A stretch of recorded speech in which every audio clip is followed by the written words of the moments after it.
Hey à tous et à toutes, j'espère que vous allez bien. Aujourd'hui on se retrouve dans une nouvelle vidéo où on va parler d'un manga que j'ai détesté.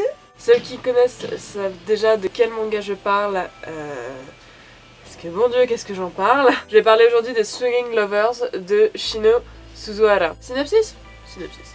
MICA est un groupe de jazz qui commence à se faire connaître du grand public, à tel point que ses membres, et surtout Jin, le pianiste et leader du groupe, souhaiteraient passer professionnel. Leur rencontre lors d'un concert avec un grand producteur de musique pourrait signifier la concrétisation de leurs rêves. Mais leur producteur semble n'avoir d'intérêt que pour Makiya, le chanteur et saxophoniste mascotte du groupe, et cherche à le pousser à faire une carrière solo. Alors, ce manga, pourquoi je ne l'aime pas? Nous sommes d'accord, dans le synopsis, il n'est aucunement fait mention de non-consentement, donc de scènes légèrement déplacées, type viol. Bon Dieu de 100 000 wagonnets, qu'est-ce que je n'aime pas ce manga. Ah! Littéralement, ce manga, je l'ai acheté dans mes premiers mangas, ça devait être mon premier ou deuxième pack, Boys Love. Je ne savais pas en fait ce qu'il y avait dedans, j'avais jamais jeté de coup d'œil ou quoi, j'avais juste vu oh Swinging Lovers, bon bah vas-y ça parle de musique, ça peut être drôle. Non! Ce n'est pas drôle! Non! Donc je pense que vous l'avez compris avec le synopsis, on va suivre l'histoire de Makiya et de Jin. Makiya qui est le chanteur et saxophoniste du groupe et Jin qui est le pianiste et leader du groupe. Sur la pochette il semble adorable, il semble s'aimer, super, on adore, l'amour c'est super. Le truc c'est que ça va être pas si simple de vivre leur amour, surtout dans le milieu du showbiz, car ce n'est pas que dans le cinéma qu'on rencontre des débiles. La musique aussi contient son bon nombre de méchants. Mais quelle partie me direz-vous? Eh bien, déjà le producteur, qui aime beaucoup Makiya, qui l'aime tellement qu'il va jusqu'à le droguer, l'amener dans sa chambre d'hôtel et essayer de coucher avec lui. Heureusement, Jin et tous ses potes du groupe arrivent à temps. Jin prend une lampe, la balance sur le producteur, ce qui fait que le producteur il a mal. Les autres membres du groupe se chargent du producteur. Jin va récupérer Makiya. D'abord il couche avec lui parce que vas-y la drogue ça l'a rendu dingue et du coup bon bah vas-y ils couchent ensemble. C'est parti. Et tout se finit bien. Non, rien ne se finit bien. Makiya quelques temps après se fait enlever par un fan complètement dingue de lui. Et pendant plusieurs jours, voire plusieurs semaines, ce fan va séquestrer Makiya, va le droguer et fait quelque chose qui me reste en mémoire et qui fait que je n'ai pas aimé ce manga.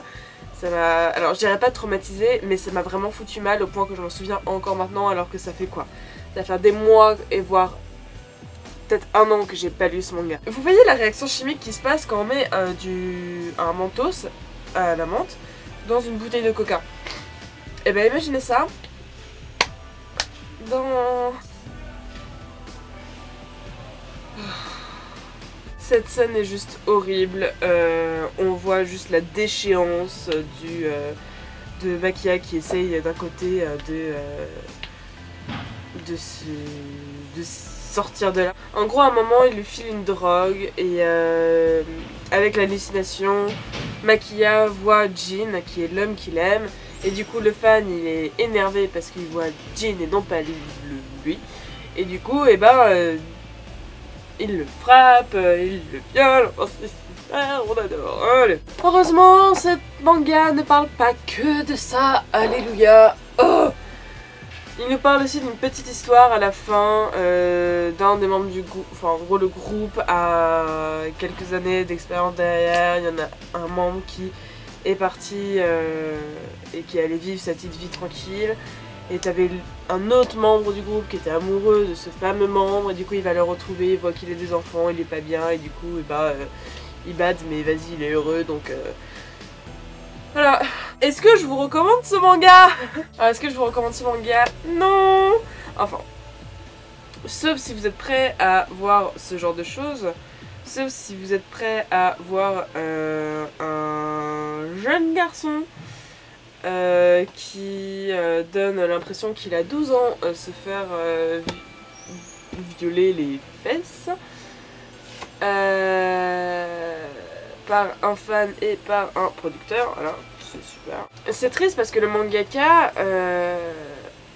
a fait d'autres mangas, j'ai un autre de ces mangas ici, et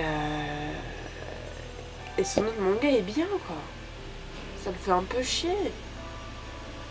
Parce qu'en soi, c'est... Si le mangaka faisait que ça, ok.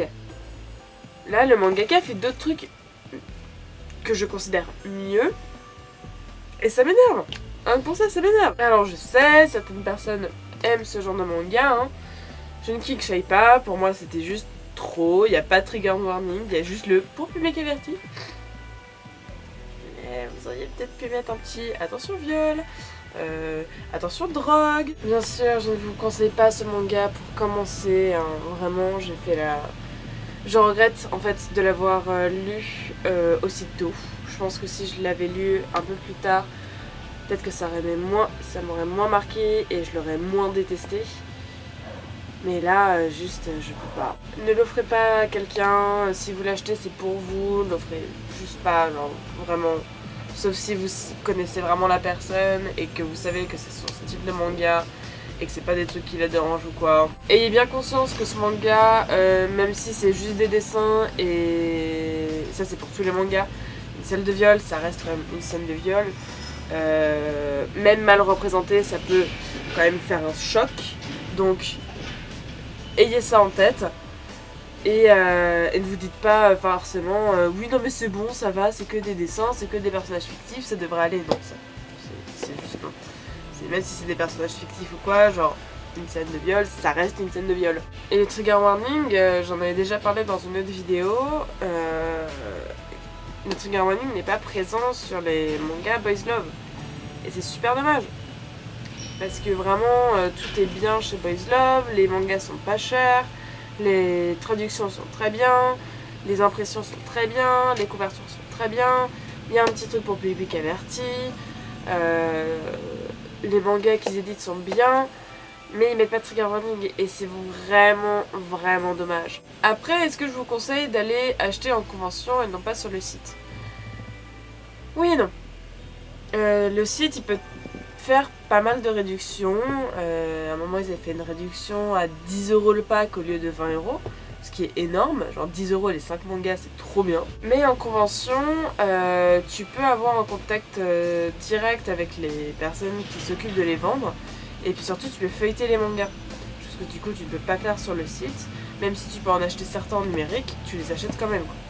Tu as mis l'argent, alors que si tu ne l'aimes pas du tout, tu peux de temps en temps regretter d'avoir mis l'argent. Du coup, les deux sont très bien. Niveau prix pour le site avec certaines réductions, et au niveau déjà présentier visuel et tout ça, en convention. Les trigger warning, c'est vraiment ce qui manque. C'est dommage. Mais bon, peut-être qu'avec le temps, ils vont s'en rendre compte et ils vont en mettre. On ne sait pas, on peut toujours espérer. Sur ce, c'est la fin de la vidéo, j'espère qu'elle vous aura plu. N'hésitez pas à mettre un petit pouce positif, hein, ça fait toujours plaisir. Les commentaires sont là pour recueillir vos recommandations et vos demandes. N'hésitez pas, hein, je les dis tous parce que j'en ai pas. Sur ce, je vous dis à dans 2 semaines pour une nouvelle vidéo. Ciao!